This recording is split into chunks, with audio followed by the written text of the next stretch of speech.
Ladies and gentlemen, welcome back to the Bodacious Rant with Burn and Rye. I am Burn, and this guy over here on the other screen is Mr. It's Rye. me. It's me. Yeah, I know. I get it. He's so happy. He's got a lot of things to be happy about right now. I think we all do with the Mandos. Oh man, not only the Mandos, but there's just a lot of kind of a cool, kind of a good double-edged sword in use. I'm kind of excited about next year that HBO Max is basically releasing all of its properties for a month each next year. Oh, yeah, all the movies that were supposed to come out this year that were going to come out next year are still coming out in theaters next year, but at the same time, they will be streaming on HBO Max for a month each release, which is pretty dope if you ask me. Yeah, and especially if I can go back to a movie theater next year, I'm totally gonna be that person to watch it at home for that month and then go see it in like an IMAX or Dolby theater if they're still around, in all honesty. Oh yeah, for sure. So that way, like your first experience with the movie isn't like muddied by something that happens, I don't know, in the movie theater, like a distraction or whatever. You can like let it enjoy it and at the comfort of your own home, and then like, okay, I'm gonna go see this at the big screen now. Exactly. Or you can have watch parties with those who don't want to go waste money on a movie theater or something like that at home and then go in your own time. So I'm pretty excited about that. And yeah, Mandalorian season 2, which is why we're talking this lovely session, has just been again fantastic. It's just improved, not improved, but it just keeps getting better and better every episode of this season. Like I feel it's just a continuing trend. Like last season, this season is also just another grand slam. Yeah, it's the gift that keeps on giving this holiday season apparently, and I'm happy that it's as good as it is because I don't know, I wouldn't know if I'd do myself if it was just bad.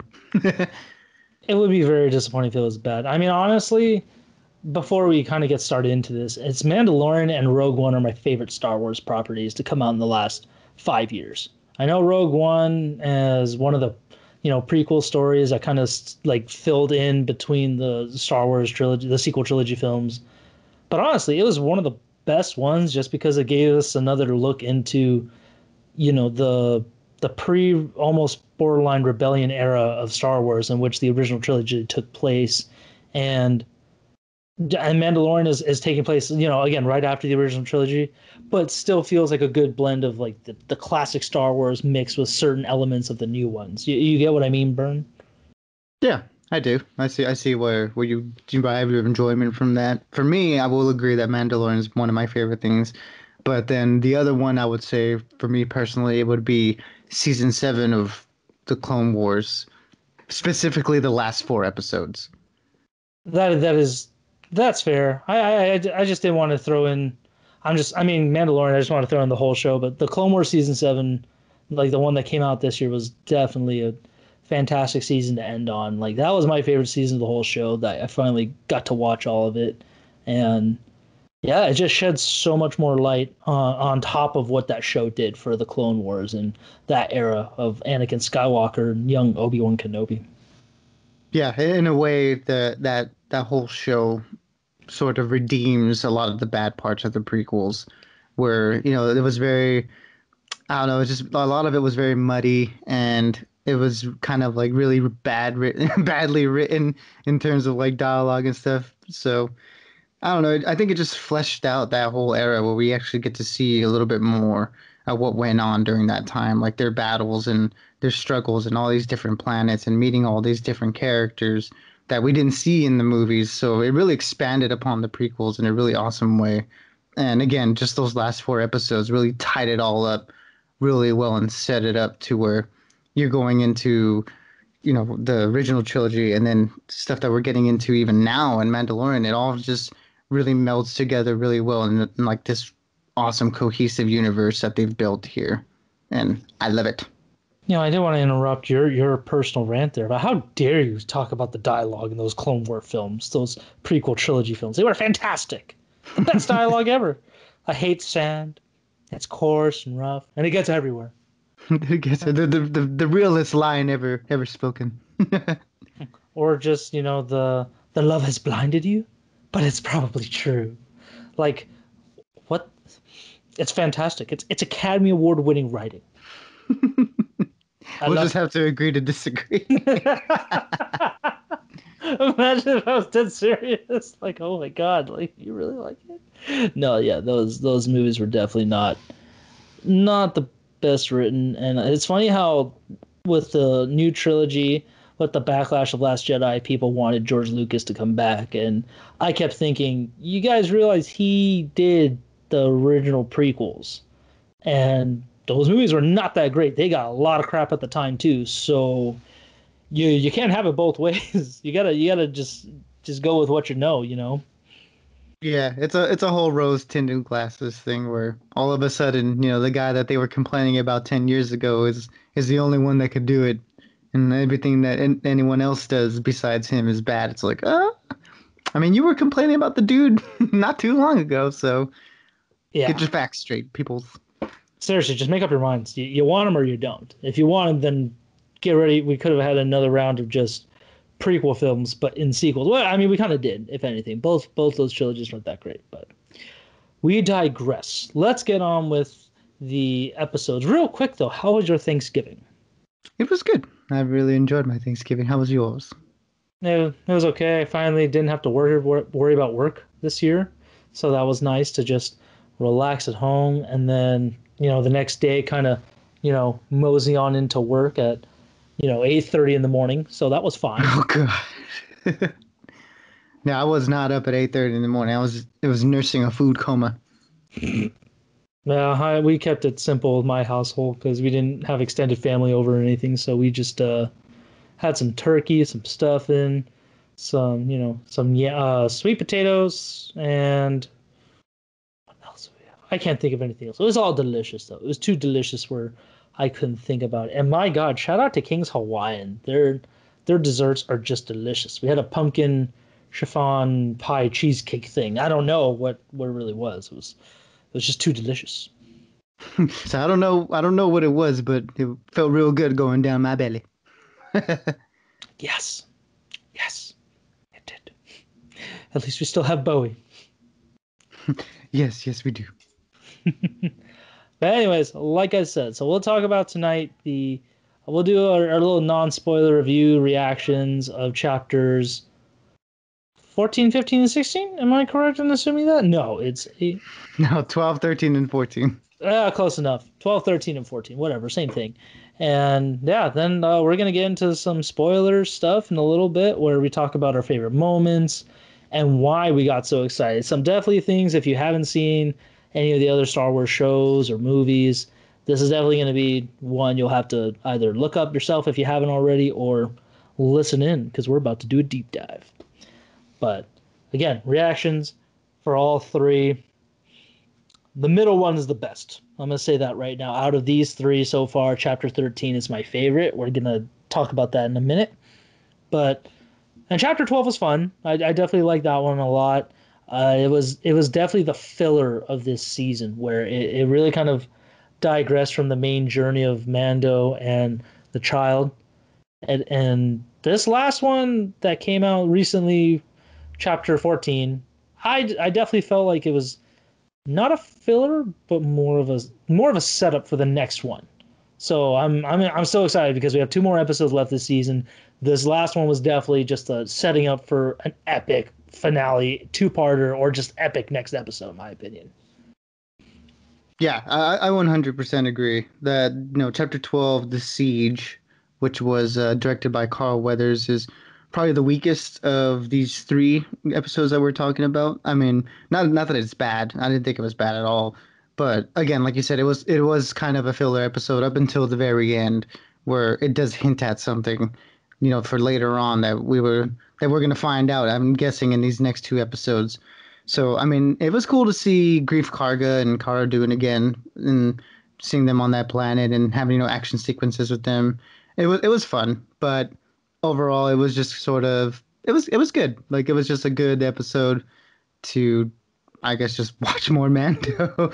There's not much to say about it other than I don't think the action was that great in that particular episode. I think you can tell that Carl Weathers is not the most experienced of directors. I don't know if this is his first time directing or not, so I can't really speak on that. But I just the way the action was shot in this episode, as opposed to the one previous with the one with Bo-Katan that Bryce Dallas Howard directed, you can tell she had a much better handle on the action.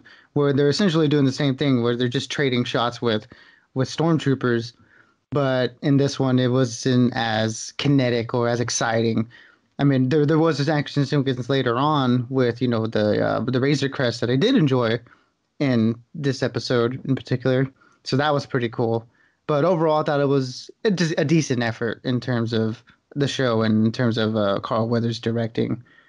And then chapter 13, that's ooh, I want to get into that one like in real spoilers because I do have a lot to say about chapter 13 Oh, we're going to. episode The We're going to. Jedi. But then I guess in chapter 14, the tragedy, which was directed by Robert Rodriguez, I thought that one was pretty cool too. We did get some nice payoff for something we saw earlier in the season, so I really enjoyed that storyline came back around because I was really wondering how that was going to come into play. So it was nice seeing that get brought into it. What we're hoping to see is the pretty epic finale. So them tying this all up from the very first episode is pretty awesome. And yeah, I mean that's really all my non spoiler thoughts. I mean these chapter 12 and 14 pretty good. Chapter 13 absolutely amazing. So I mean those are my thoughts. I don't know what you have there to say about the rest of them, but if you're ready to go into spoilers, then I am ready as well. I was about to say, I will definitely have some questions and answers for you for your responses there in the spoiler session. So, ladies and gentlemen, we are about to do a deep dive into the episodes where we will talk about them pretty thoroughly or parts of it. So, if you don't want to be spoiled, you haven't seen it yet, this is the time to switch off. Come on back to the near the end if you want to find out what we're talking about next time, or just listen to our beautiful, soothing voices. Like, I personally like to think I have the voice of a young Keanu Reeves, which I know is not true, but when I hear myself talk, that's how I imagine myself. You need to be a little more intense in your talk. I'm Yeah. Keanu Reeves. No, he doesn't do that. He just he follows the stars, followed his dream. What ratings would you give episodes 12, 13, and 14 like in our five bodacious rantings? Before we get started the deep dive, I would say for chapter 12, the siege, I'm gonna give it about out of 5 rantings. I'll give it a 4, 3.5 to 4, within that range. Not a specific number, just within that soft, middle. Just because I do agree with you. I disagree with some certain aspects about the action of that one, but I I definitely agree with you that it showed Carl Weathers' directorial debut with this show. And even if he has directed, if it's been a film, it definitely isn't the same as directing a much shorter show or anything like that, an episode of a show specifically. So I liked it overall. It was exciting, but it wasn't as exciting as the episode before, which was the Bo Katan episode. So that's why I give it. I'll stick with a 3.5. I'll stick with that one out of 5. Chapter 13, which was The Jedi. the Jedi, I'm gonna give a 5 out of 5 rantings, strictly just because. Again, I'm not gonna spoil it too much, but the way it was shot, the color palette of the scenery, and the action alone was just fantastic. Easily one of the strongest episodes of this show at all. Hmm. Out of all of season 1 and 2, one of the strongest ones. And then this last one, chapter 14, the tragedy. I'll give a 4 out of 5 rantings, just because while I liked it better than the siege, it's still, and it was great that it is tying up stuff. We're gonna talk about that in a minute, but Yeah. it's still just, and again, because I felt like it was a setup. It's kind of keeping it from being a 5 out of 5. So I'll pass it back to you. What before we get started, what would you give out of rantings? How many times would you rant about this? That's so funny. My ratings are exactly the same for Chapter 12, The Siege. I'd give it a 3 stars. Oh, Chapter 13, The Jedi, 5 out of 5. If I could give it more, I would have given it more. And Chapter 14, I'll give it a 4 as well. Okay, pretty close. You and I are a little slightly disagree on chapter 12, but let's get into it. Like I said, ladies and gentlemen, if you want to switch off now, we will see you guys next time. And yeah, let's get into it, good sir. Um, let's get started with chapter 12. So this is why I really liked it, just because you know how all four, like, again, both seasons of the trailers, for both trailers for each season basically featured all the footage from the first few episodes, if not like a couple of the episodes.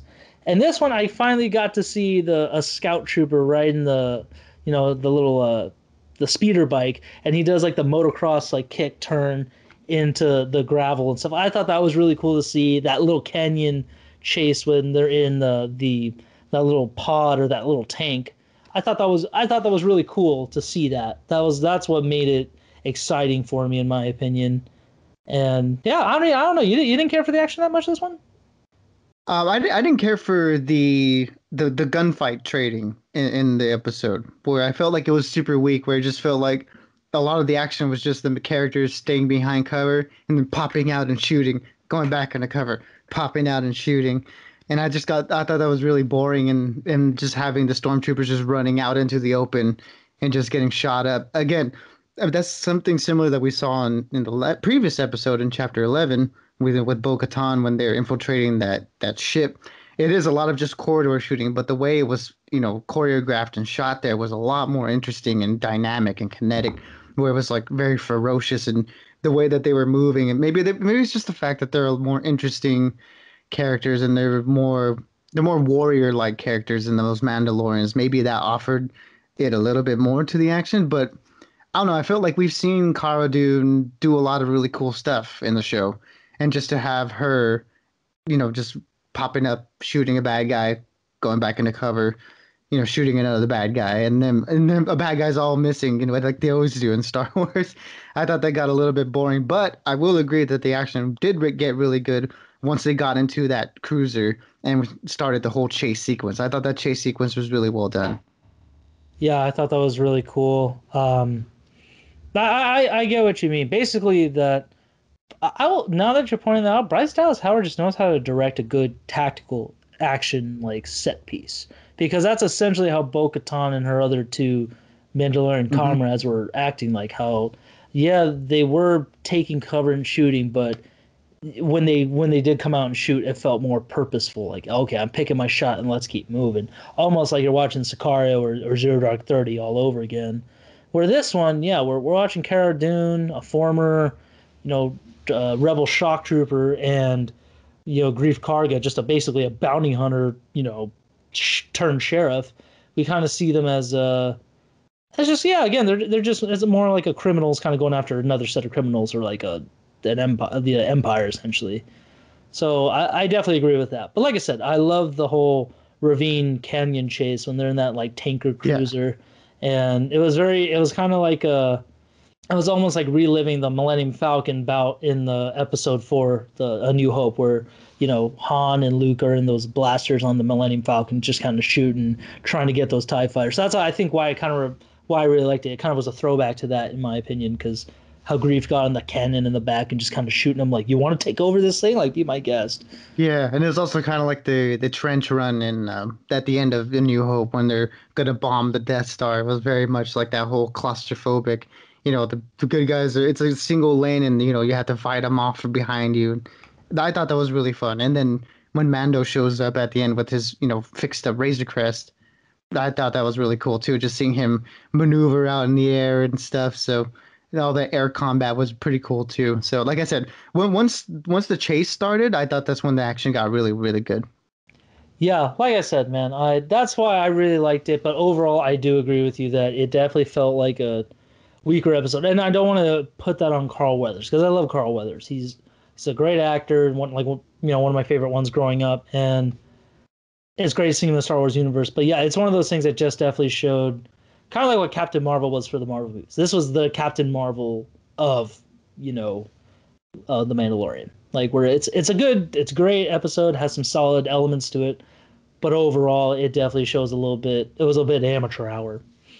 Yeah, and I'm only saying that in terms of the action. I thought everything else was pretty well done, like in terms of direction of, just the scenes and the characters and getting a lot of really funny moments with little child who had not been named yet.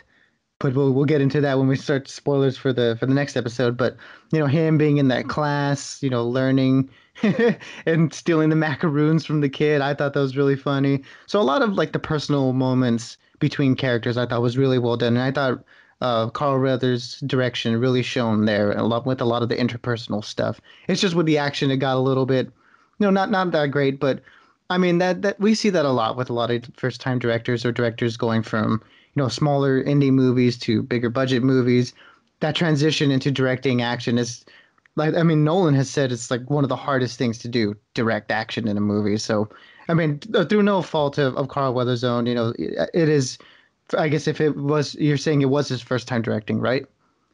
I would assume so. I'm kind of like you, where I have no idea if he has directed anything outside of this. But again, But it is one of like his first few things, I guess. If this isn't his first, and I'm assuming it's like maybe one of the handful of things that he's done. So I'm not gonna fault him, so much for it. I'm sure with if another directing episode of like say he gets to direct an episode in season three, I'm sure he'll come out a lot stronger because I think that's what we saw happen in this very season with the next episode that was directed by Dave Filoni. I mean, his episodes that he directed in the first season weren't the strongest. I mean, one in particular was my least favorite of that season. But with him directing, chapter 13, we got to see him pretty much grow as a director, and he nailed it in chapter 13. So I think Carl Weathers can do the same if he gets another chance. yeah, because again, it was still very enjoyable, and the interpersonal stuff. You're not wrong, just because at the very end with the whole when those pilots came back from the chapter 10 when they were on that ice planet, that X-wing pilot, and basically he's asking Cara Dune about Alderaan and her history, how she's basically saying, yeah, like I'm a vet. I don't really have any interest in joining the New Republic just because I'm fine where I'm at here. And he still gives him like that little like token, that badge, which we're going to talk about in this episode, just because we kind of got a confirmation of what it was. But at the time, we thought, what did he just give her? Like that's kind of cool, but what did he give her? And she kind of looked at it with like respect. That I'll leave that there. I'll come back for you in a second, just because it's a lot to take in. So yeah, no, you're definitely not wrong. He could improve upon for sure, and but interpersonal stuff like the storylines with these characters, he didn't miss a beat. Yeah, he really nailed it there, and it was cool just in the story progression to see like get a little glimpse into what Moff Gideon is doing because that base that Mando and Grief and Cara Dune infiltrated wasn't like a weapons place. It was like a research and development base where we're getting to find out maybe there's something being planned here that they didn't think of before. With well, I don't know what was in those pods, but I'm assuming it was some sort of like cloning process, since that's what that scientist guy from the first season was trying to do, I think, right? Yeah, essentially it was almost kind of like in Alien Resurrection with Sigourney Weaver, where they're basically they went to that base thinking we're gonna take out this Empire base, just completely get rid of anything Empire reminiscent on not Navarro. But yeah, they basically walked in on like a science lab, a cloning lab, because there was that hologram from that doctor saying without the sample from the child, we can't keep doing this. And Moff Gideon just says, "Fine, continue your experiments when you can. Like we need this to succeed." And when Mando is just like, "Wait, how old was this? This must be ancient." It's like this was only 3 months or 3 weeks ago. This is like that's pretty recent. That's a little scary. Like Moff Gideon is just he it's funny everybody's talking about how he hasn't done much in the Mandalorian, but he's already one of the most revered villains in all of Star Wars canon, and I do agree with that because he just has a chilling voice. Like just when he talks, he's down to business, and it's also like you do not want to mess with this guy. He's basically his character from Breaking Bad, but in Star Wars, breaking wars, if you will. Yeah, he's definitely channeling the Gus Fring for this role, I guess I would say. Yeah, again, Moff Gideon, like you said, he really hasn't done much. I think he just popped up in like one of the last episodes of last season, and he had a cool action sequence there. But just like his presence alone adds a lot to it. The way that they had Giancarlo Esposito decides to play him, very stoic and very commanding. It really oozes that imperial officer that you really want it to be, just ruthless in every way. And it was cool that we got to see that. Where in last episode, in the chapter 11, when he basically tells that other officer, like, hey, they took your ship, you know what to do, like, you're not coming back. And that dude's like even more afraid to be left alive and taken to Moff Gideon and failing than he is of dying. So again, just the world building they've done with Moff Gideon is really cool, because we haven't seen him a lot, but his presence is throughout the whole show, and that really does add a lot to his character. Yeah, exactly. When you have someone get a kamikaze, a giant, uh, you know, not star destroyer, but a It's like a cargo ship, I think, right? yeah, no, but those ships are the star destroyers, right? I got that right. Those empirical ships. Oh, like the big Yeah, the yeah, yeah, triangles. yeah, yeah, yeah. Yeah, it's a Star Destroyer. The giant space PB&Js. Yes, exactly. Um, I mean, like I said, yeah, when you had a guy basically willing to kill himself and the entire whatever crew is left on that ship just to not disappoint your leader, that's a little that's some Clint Eastwood shit right there. But yeah, like I said, so it was definitely a good episode, but definitely a filler for the rest of the journey. Kind of like how the second episode, which was chapter 10, that was a little bit of a filler, but at the same time, it was more of a setup. Like this one and chapter 14, which we'll talk about at the end of this, were basically setups for the craziest reveals. So now let's get into the best episode of, I'm gonna say, this season for sure. I don't know about both seasons, but it's pretty great just because not only have we seen a live action of Bo-Katan translated fantastically well on this show, but we Hmm. got to see one of the coolest and one of the most honorable characters in all of Star Wars lore, and that is the great Jedi Knight Ahsoka Tano, played by Rosario Dawson, which, wow, wow, wow. My God. I know we've talked about this in our personal conversations. The reveal for her was a little soft for me. Like it didn't have the magic of Bo-Katan. Like I know we've talked about how we knew they were coming in, and it's a matter of time before they do. Bo-Katan took me by surprise. Where this one, I guess, because we knew that she was coming at a certain point, maybe that's why I kind of took it away from me. Where we didn't know we were going to see Bo-Katan as the Mandalorians he was looking for. So I think that's what it got for me. But again, just that opening scene for chapter 13. Holy crap, that was cool. Yeah, that was some awesome stuff. Like, what a way to introduce Ahsoka. Like, if you're not gonna go the surprise route like you did with Bo-Katan, where she pops up in the episode almost out of nowhere, with Ahsoka, like you were saying, we have been building up, I think, to her for a while now, at least since the end of the first season when the armorer tells him that he needs to find a Jedi. I think a lot of us were jumping to conclusions thinking, it's either going to be like Ahsoka or Ezra or possibly Luke. We doubt it was Luke, because this series is kind of like a little bit removed from that trilogy. So we knew it was going to be one of the other Jedi that were running around at the time. So her being set up since then and then being name dropped in chapter 11, we knew she was coming and it was happening.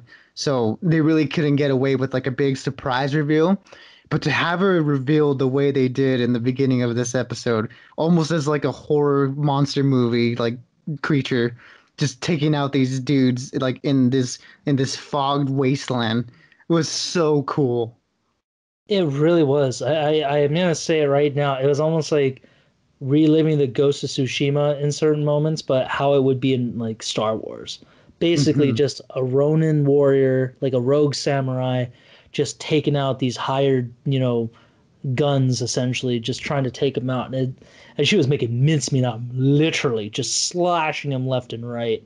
Hmm. And it's great to see that she's still. I haven't seen all of Rebels, so I know there's a little more to her in Star Wars Rebels, but seeing her translate into live action was so great. The makeup, the design of it. I know I got a lot of criticism that her ear tail things, her cat ears essentially weren't that big, and I just kept thinking this is a live action show. You really think she can get away with that doing all this choreography? So like, come on, that's a little ridiculous, but.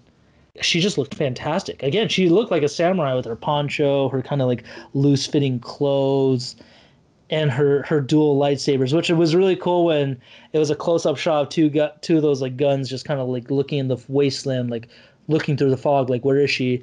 And she does that iconic just holding the blades up and then like almost like how you unsheath a sword, but lighting both of them Uh, and slashing. I thought that was yeah, the yeah, coolest thing. she ignited both of them at the same time and just pulled them apart. Oh, that was so cool. That oh my gosh, just the way they filmed her was so cool, and just like her white lightsabers Exactly, I was were about to so say that. striking.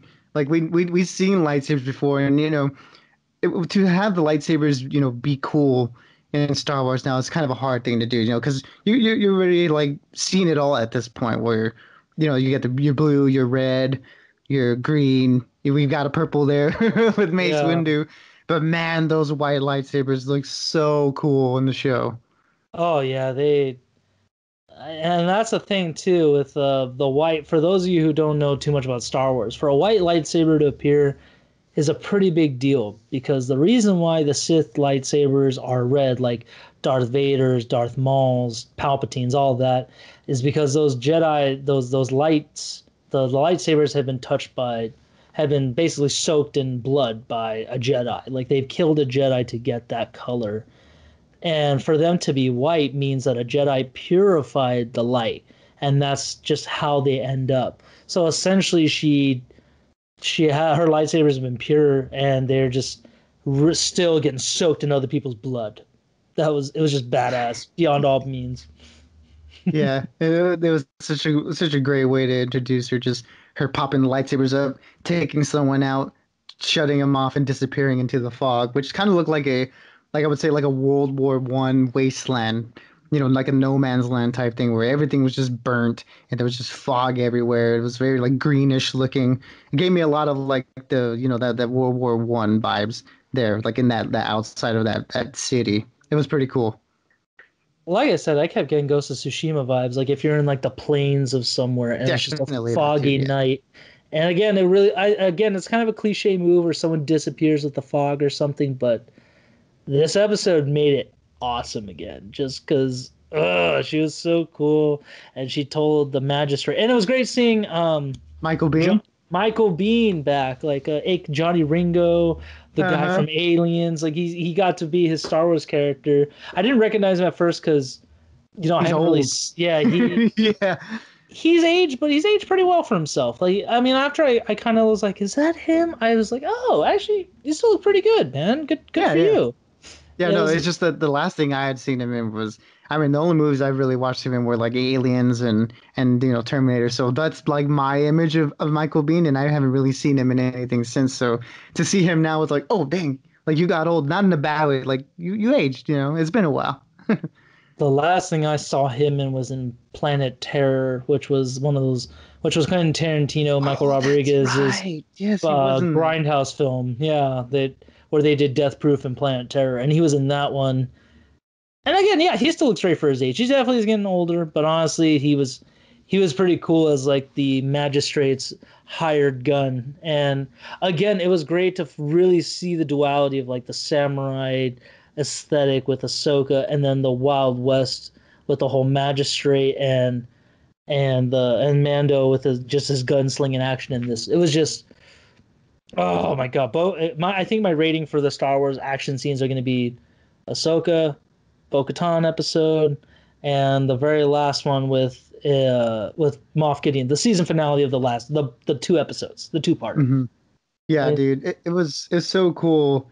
Like this episode just seemed like a complete love letter to what made Star Wars. Just that the Western influences, the Japanese samurai movie influences. It was just all combined into this one episode. It just felt like Dave Filoni was like, "I'm going to show you why I love Star Wars so much," and he did. He definitely did. yeah, he's just proven why this was definitely the episode to show. This is why he's running this with Jon Favreau and why he's made Star Wars so much more enjoyable over the last few years, just because of Clone Wars. And did he do Rebels too? Was he in charge of that Yeah, one? he did do Rebels as Okay, well. so then again, two of the most biggest talked about shows amongst hardcore Star Wars fans. So yeah, it just goes to show why he's awesome. And it was finally great to see the child and Mando around another Jedi, and just that whole time they meet together when they're in the woods and he's supposed to be taken out by the magistrate, who actually is, fun fact for those of you who, if you haven't looked this up or haven't seen it, the villain in this episode was played by Bruce Lee's goddaughter, which I thought was really cool. Yeah, I thought that was a nice little bit of trivia. I didn't know that until like I had read one of the reviews for the episodes, and I was like, wow, that's actually pretty cool that she has that sort of that lineage there, and just to have her here in the episode being a complete badass was awesome. Yeah, honestly, if I didn't even know her, who she was related to in any way, I thought, man, she's a really cool villain. She's cold and just vicious, and she was able to fight Ahsoka near the end, which was a pretty cool fight scene. Again, another great like homage to like a Kurosawa film with just their fight scene at the end. Yeah, but man, I really want to get into that too. But before we get to that, let's talk about that Grogu reveal in the Right. in How do you the feel in the about the name? woods. How do you I feel like about that? I like the Yep. Grogu name. I thought it's pretty adorable. I think they really did help it whenever they said the name that Yoda, the little, well, what was previously referred to as Baby Yoda, would just be like, huh? Every time they say Grogu, he'd be like, what? I finally love the fact we have a name to this kid Mm-hmm. instead of just calling Baby Yoda or the child. And yeah, Grogu was adorable. Just see the fact that they were kind of just silently communicating, like she's just so in touch with not only maybe the Force, but also just with this creature that she, like a different species, but they kind of were like vibing with each other, like, okay, I get you. Like, I know what you mean. Mm-hmm. And she's just like, yeah, this is Grogu. It's like, Grogu, huh? The little face, he's just so adorable. This one, just like, what? Yeah, like responding to his name. Huh? Like, It's adorable. and we finally got a backstory for him, like why he got put in the pod. That he has basically been around since the Clone War era, in which that he was trained on Coruscant. So he basically evaded Hayden Christensen's terrible acting in that film and his slaughter of the children. I'm just kidding. Hayden Christensen, you were cool, but just it wasn't the best movie for you. I'm sorry. But anyways, so he evaded the whole Order 66, and it's just really sad to think that he has been in that pod or by himself for the last 30, 40, 50 years. Like he's like it's just fucked up to think about that, you know what I mean? Yeah, at least for the last 30 years. I mean, poor thing. Like they really added a lot to little Grogu's character, giving us this backstory of him just being so tragic of a character. Really, he was a youngling when the Order 66 happened, so he that trauma, Ahsoka says as much that he has a lot of pain in him. It's like, wow, you think this little thing is just so cute and adorable, oh, that's all it is. No, it's been through a lot. So I do like that dimension that they add to him with that story. So like learning more about him is really rounding him out as a character a little more than just being just a cute thing for the show to, make you go ah once in a while. And I know we've talked about in several episodes that Grogu is a bit of a monster here and there, where he ate the Frog Lady's children and that he would just kind of eat everything. And when he stole the macaroons, it was funny and it was childish, but it's also thinking like this kid doesn't like Grogu doesn't really understand certain boundaries. Like he will just kind of like, even again, he's a child. He doesn't know any better, even though he's 50 years old. But he he doesn't know everything yet. Like he's just going off a pure instinct and emotion. Hmm. And when Ahsoka said, "Okay, let's test him. Let's see what he knows," and she tried to basically tell him, "Use the Force. Like take this from me, or just like let me see what you got." And when he wouldn't do it, but Mando gave him the little ball that he likes playing with, a little knob, he took it right out of his hand. Like that was crazy cool. Just be like, "Whoop." Hmm. And I love how Din Djarin had his own little dad moment, just like, "Oh my god, that was so great! Like, good Yeah, this is job." a proud dad moment. I like that.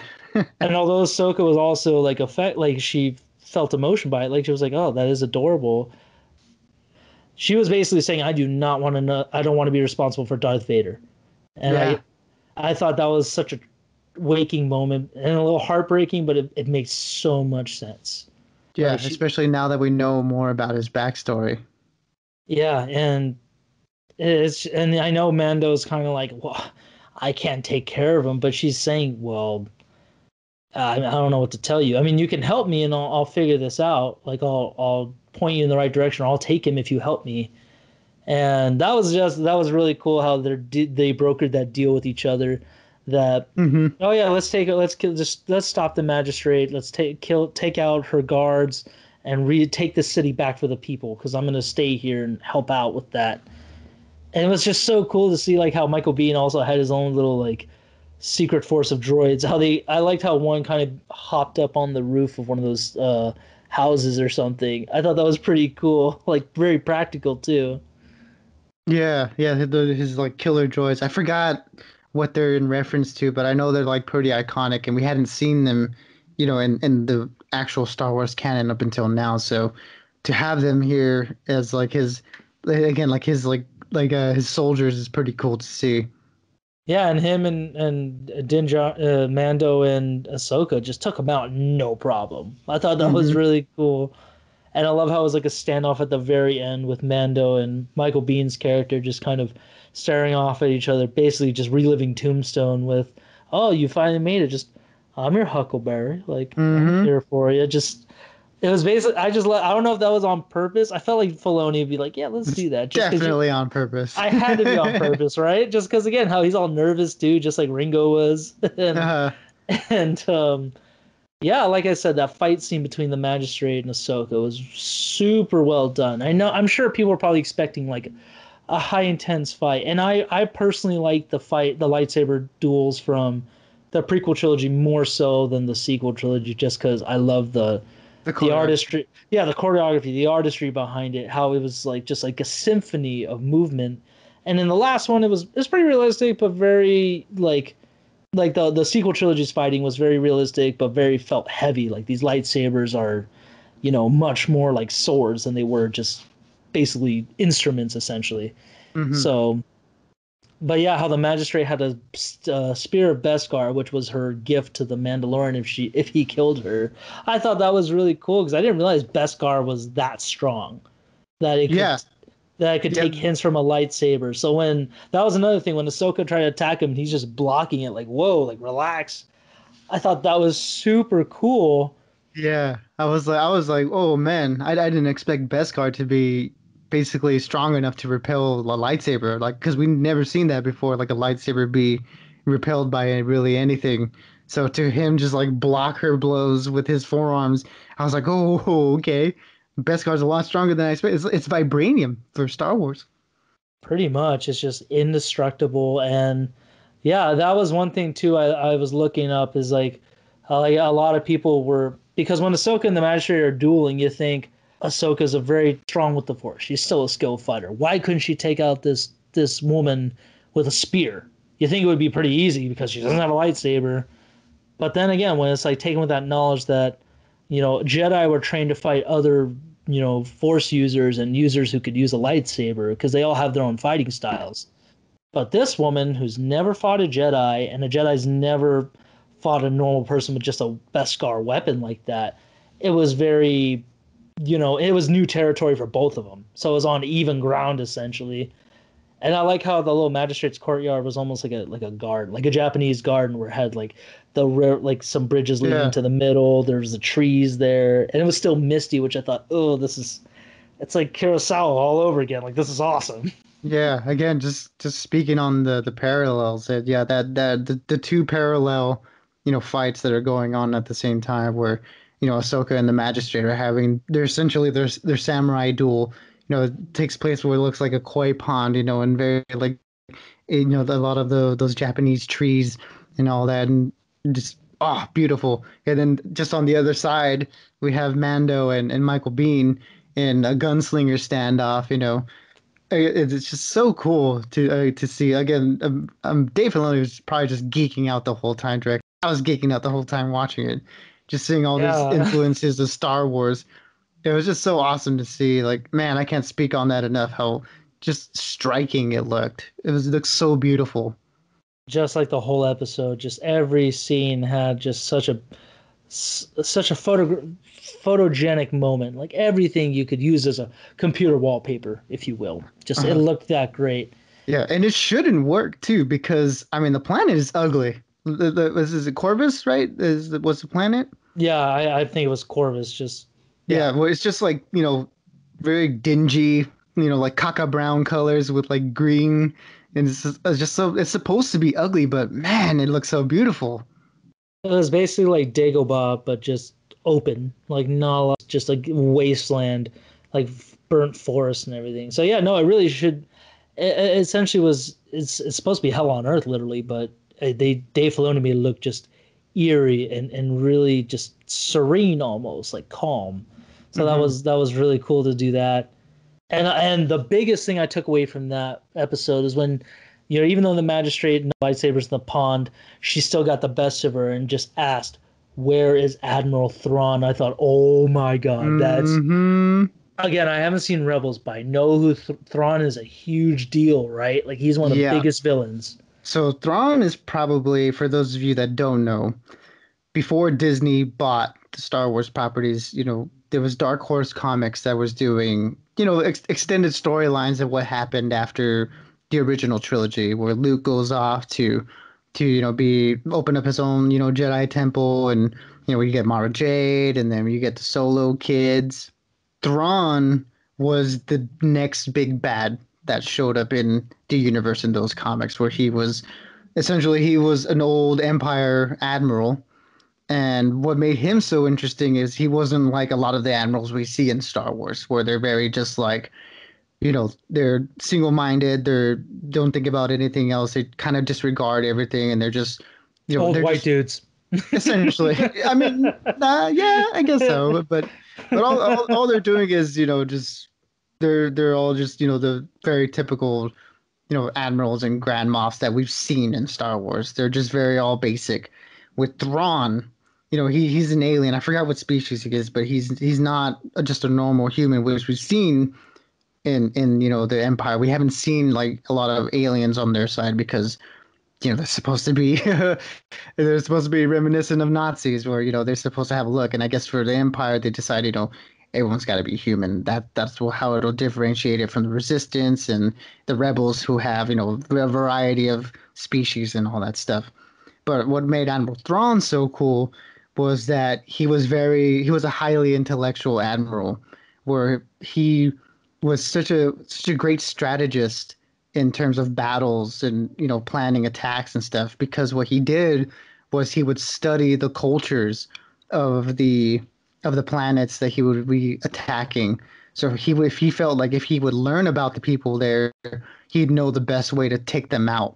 So that's just made him such an incredible character, and I'm so glad that they made him canon with the Rebels show, and now hopefully we're going to see him in either future seasons of Mandalorian or in a possible spin-off with Ahsoka or something. I'm just really excited to see where they go with him.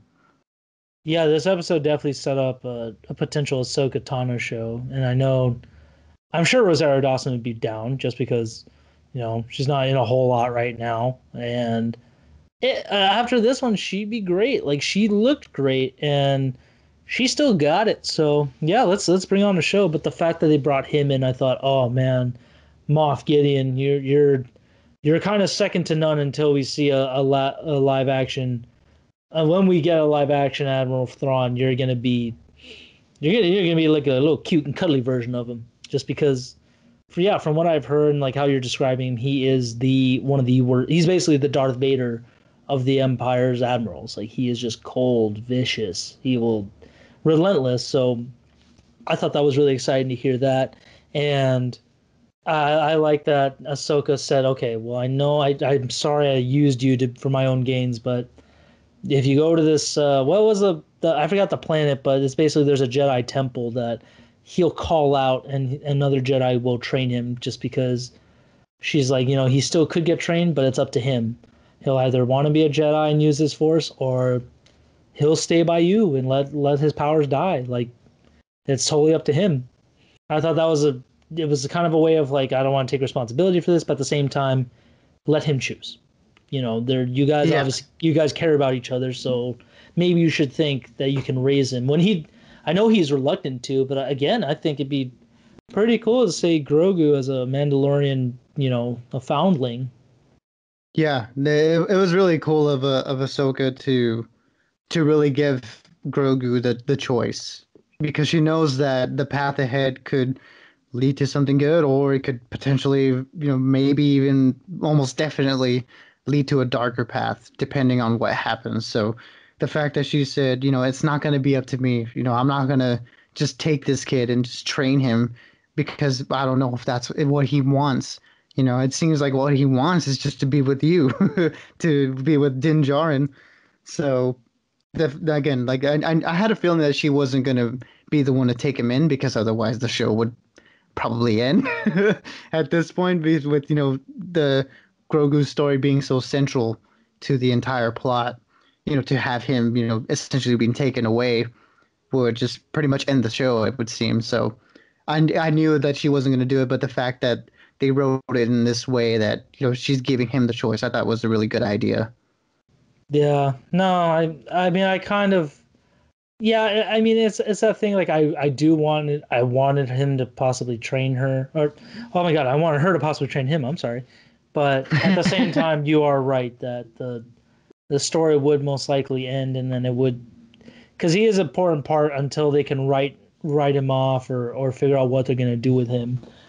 And yeah, again, just such a great episode. It was I got to rewatch it again, but let's move on to the last one, which, like you said earlier, tied in something from episode one that I was really excited about, and I finally got it a little bit. I think after the last one, I thought, what?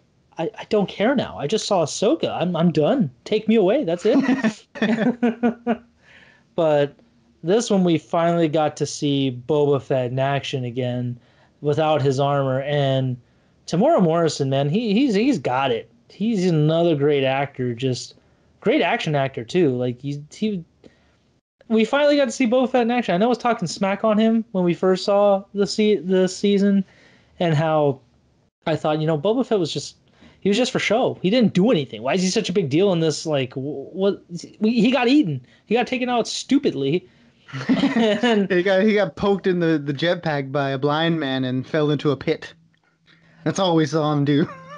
pretty much, like, he didn't do anything in the movies either. But this time, we finally got to see him really cut loose. And wow, that was pretty cool. Actually, I really like seeing him take out these stormtroopers left and right. Yeah, I mean, this episode was pretty light on plot, I would say, because again, it was very much a setup episode. Like we said, it's really setting up the groundwork for what's going to happen in the last two episodes. So the Mando and Grogu going to Tython and basically placing him in the tent on top of the like whatever that was, that little ball that he went so he can call out to any Force users. That I thought that was pretty cool to see. Like, okay, so I wonder who's gonna answer the call. But man, just when you think things are gonna start going well, Moff Gideon and them show up. But just to have Boba Fett and Fennec was her name, Ming Na Wen, right? We got to see her back. Yeah, I want to say it was Fennec. Yeah, we got to see her back in action and explain how she came back, which basically sounds like Boba Fett just kind of gave her like a cybernetic like enhancement situation where she lifted up her shirt and all it is just like droid parts down there. I thought Like that was like, oh, that's cool. You turned her into a cyborg. Like, interesting. Mulan is a cyborg bounty hunter ninja girl. She's awesome. She is awesome. Another timeless, actress that her voice is because I was watching Final Fantasy: The Spirits Within earlier, and I kept thinking like, man, Ming Na Wen was just in a lot. Like her voice is just so just iconic. I can't. I don't know. It's just cool to see her again in that episode. And as soon as his Boba Fett ship flew in, I thought, oh my god, the slave Yeah, one. Is it the the slave one, slave or am one. I being lying to? Just because the Razor Crest, it took me a little bit. I end up loving that ship. But the slave one is one of my favorite ships in all of Star Wars, just because it's just so cool and so like it's such an interesting design to it Hmm. that it's like, how do you not like it? Kind of. Yeah, I mean, that and the Millennium Falcon are like the top two of like the Star Wars ships. They're so iconic and they're so cool looking. But yeah, once we saw that ship come in, I was like, oh, it's happening. But we're gonna see Boba. I mean, we had that little glimpse of him at the end of the episode 1 of this season, and just to see him like finally like having dialogue and yeah, acting and stuff. It's like wow, like we're actually getting more of Boba than we ever did in the original trilogy, which is awesome.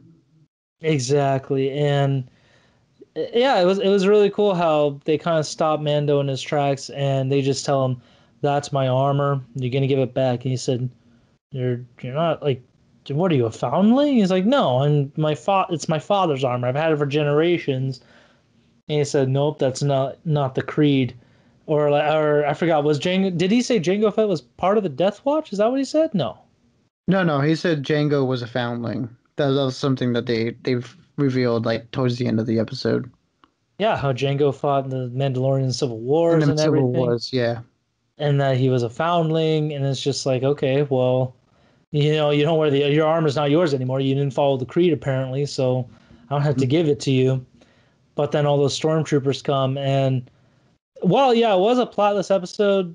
The action also was pretty cool. It was kind of like it kind of reminded me of an old war movie where there's a lone sniper just trying to fend off these guys, but they just keep mortaring her and trying to just take her down. I thought it was pretty well done. In certain, there was some cool shots with that. Hmm. But then It's how pretty. he It's like very much like a lone survivor situation. They're just vastly outnumbered and they're trying to use the terrain to their advantage. exactly, and then also just again he comes in with that weird spear hammer looking thing and just brutally takes out these stormtroopers. Oh my God, brutally. Yeah. I wonder if that thing was made of Beskar because every time you hit him with the hard end, it just would like have that ringing tone to it. And I thought, oh my God, I can feel it. That hurts. Yeah, Like, just seeing like the fiberglass of their helmets just get smashed into a million pieces. It looks so brutal and violent. yeah. And It then just like made after Boba the look so intimidating. yeah after he just kind of walked over one, you just see one guy's helmet completely shattered and caved in. Like this guy took blunt force trauma. Uh-huh. So that was really good to see.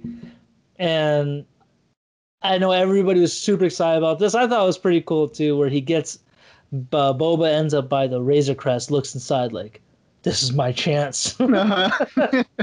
And yeah, he comes out with the Boba Fett armor again and over his black robes, which I thought was pretty badass of him actually. And Hmm. again, just I take back everything I said about Boba. He was so cool. Just taking out these dudes, having the blasters on his knee pads, his wrists. Like, oh man, I thought Cobb Vanth knew how to use that armor.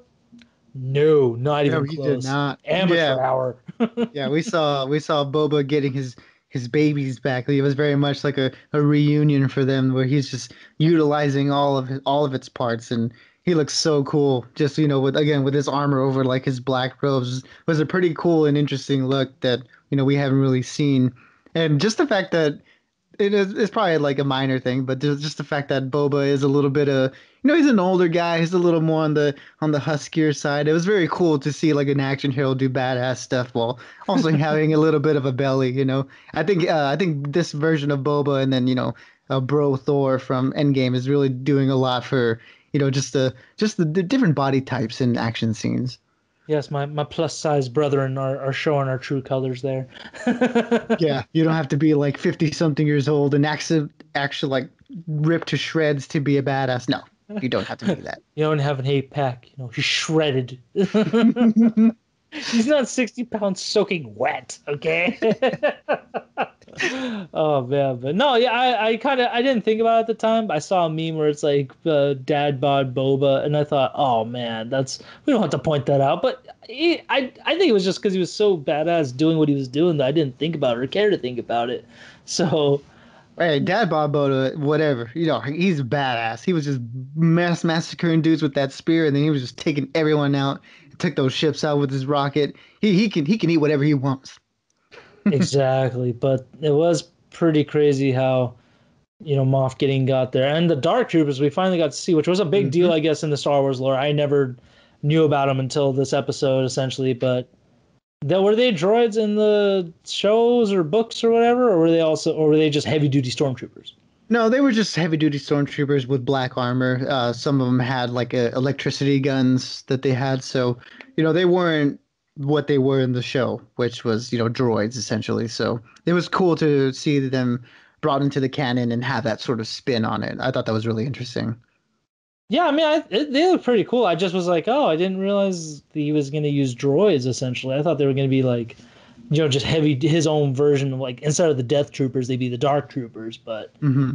um, that was really cool to see that how they just flew down. But again, just taking Grogu and you hear Grogu crying, like his baby crying. I thought, oh man, this is sad. Like that sucks. And Moff Gideon destroyed the Razor Crest. That was the true tragedy of this. Oh my gosh, yeah, I mean, little Grogu being kidnapped and then just having the Razor Crest completely obliterated. I mean, this whole season has not been kind to the Razor Crest at all. The Razor Crest nor Mando, just complete. I guess I wonder if it's a metaphor for childhood. When you become a parent and you have a child, your life just crashes down. It's like as much as you try to fix things, the kid's just gonna break it. I just cleaned this. Can you keep it clean for 10 minutes? That's essentially how he's feeling with the Razor Crest being destroyed and Grogu being taken. I loved how Boba and Fennec were basically trying to help him by saying track those troopers, where are they going?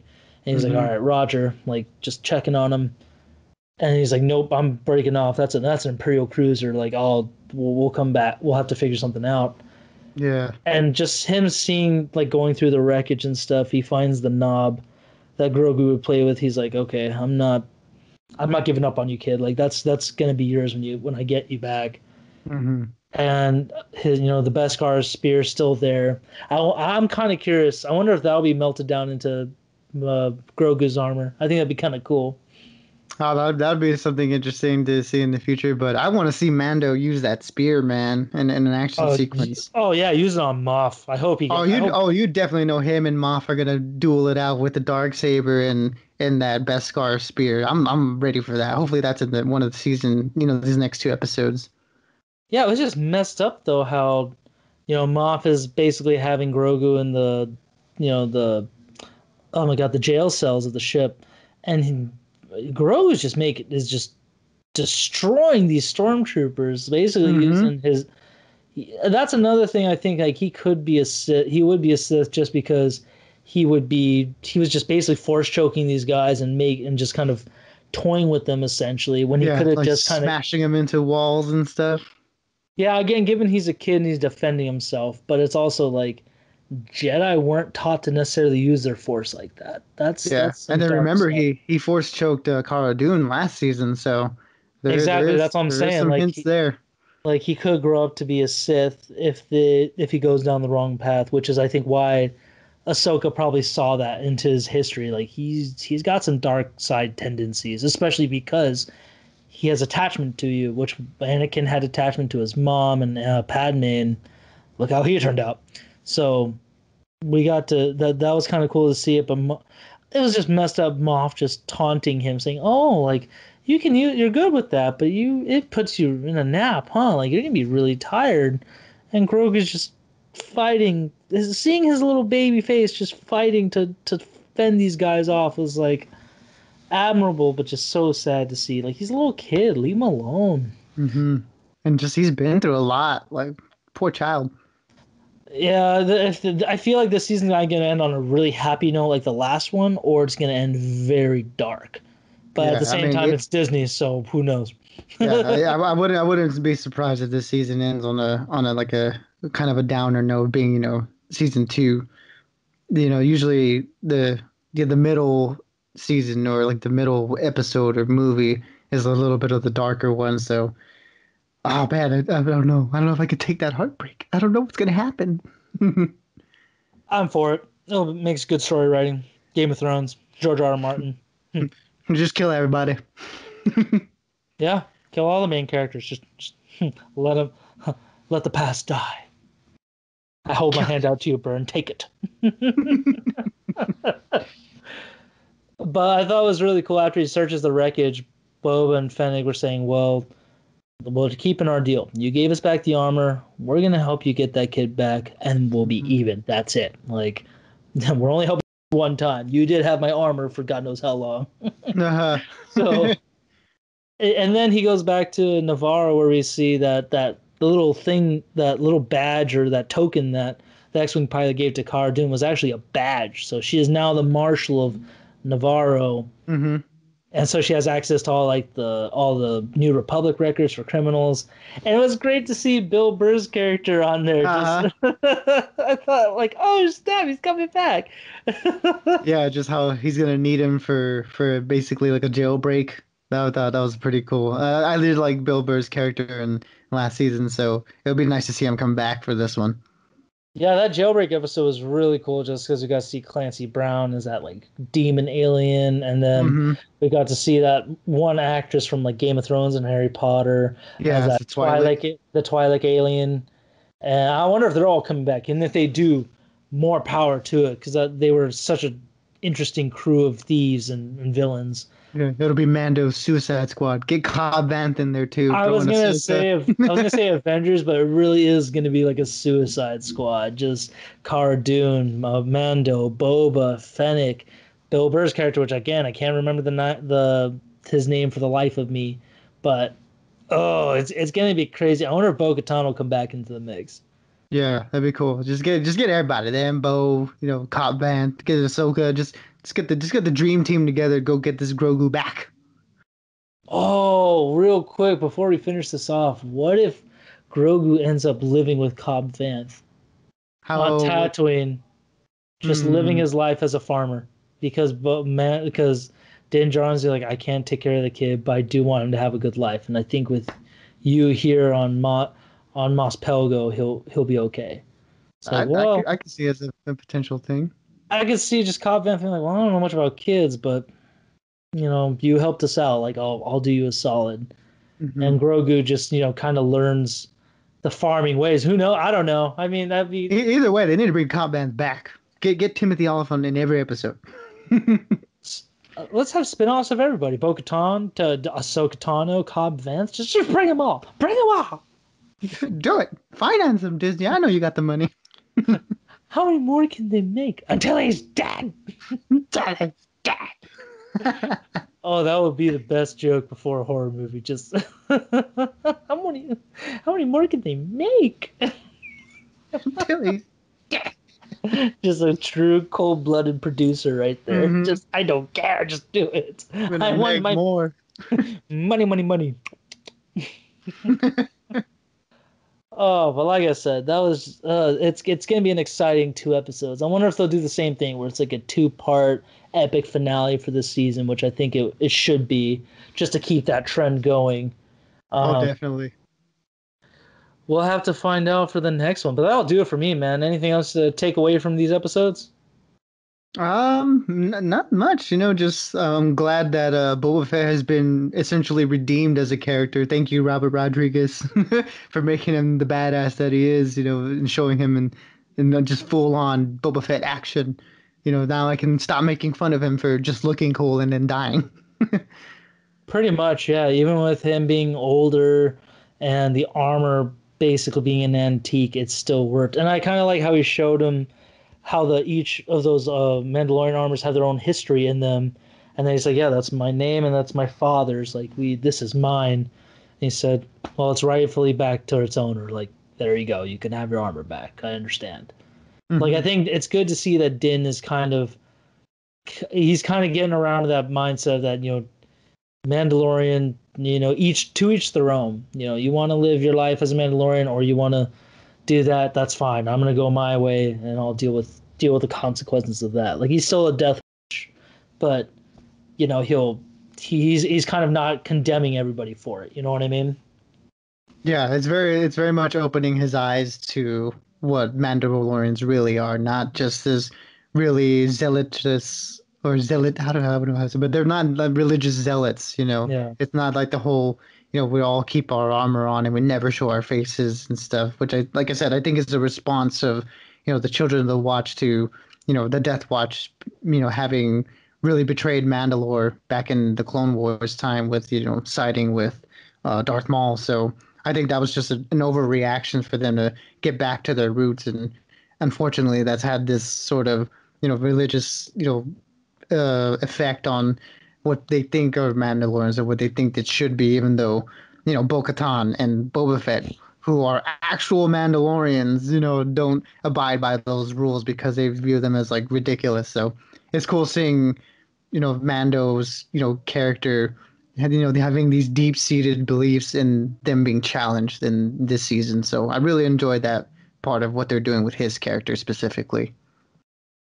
Yeah, exactly. And it brings it back to the Bo-Katan episode where I really puts into perspective Jango and Boba's story, just because we have Bo-Katan who was an actual Mandalorian Yeah, a and she, princess. yeah, of royalty essentially, live her life with her armor, and then Jango and Boba left the watch essentially, just, well, more so Jango because Boba is a clone, but like the watch just because I wonder if he lunacy. I have to have a life of my own. Like I want a child. I want to settle down. Kind of like this one Clone Wars episode where I think it was Rex who finds this clone living his life on this planet with the Twi'lek family because he Oh had a yeah. family with them. And he's like, "Didn't you ever want something for yourself instead of just the good of the Republic? Like, come on, there's got to be more to it than just fighting and dying." So I think that's kind of what I wonder that was the mindset behind Django becoming his bounty hunter self. That just I get there's more to it than just having my helmet on and not having a life. So it was just it's good that again the character growth with Mandalorian is just phenomenal and really just progressive in this. So Hmm. uh, I'm excited to see what the next two episodes are going to bring. But I think that shall do it for us, good sir. What you think? Yeah, man. I'm ready to wrap this up and then get ready to talk about the next one when that comes out because it's going to be a pretty crazy finale if it goes the way I think it's going to go. Exactly. And then next, and we're also going to be talking about soon Christmas movies. I definitely want to talk about movies that are happen during Christmas, but aren't necessarily Christmas movies. We'll get into that later. That'll Yeah. be it'll be an interesting thing. Or we'll just talk about our favorite Christmas movies and why we love them so much. Some people like, young Macaulay Culkin beating up on Joe Pesci and that tall guy. I forget his name. And some others like seeing Arnold Schwarzenegger and Sinbad go at it over a stupid toy. Just a Turbo Man doll, man. I gotta get me one of those. Ah, that's an action figure. Oh man. But anyways, we'll talk. We'll reconvene soon. It's good to do this again after the craziness of Thanksgiving and Black Friday. Uh, what's Friday in Spanish again? Uh, Viernes?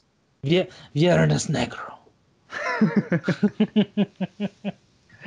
All right, my dude. But we'll talk again soon, and we'll definitely talk about Mandalorian very soon. Exactly. And for you listeners that stuck around, let us know in the comments, what you guys thought about these last three episodes. Which one was your favorite? What do you think the storyline is going? Just the whole conversation. Just have it. Just have at it. Yes, please let us know what you loved about these. If there's anything else we should have looked into or explained, we'd love to talk about that. Keep it going. But until next time, stay bodacious and keep on ranting. Yeah, be good to each other and be safe because, this year is almost over. So let's end it on a good note, everybody. Seriously, screw 2020. Hashtag damned. All right, man. I'll talk to you later. See ya, my man. Deuces. Deuces.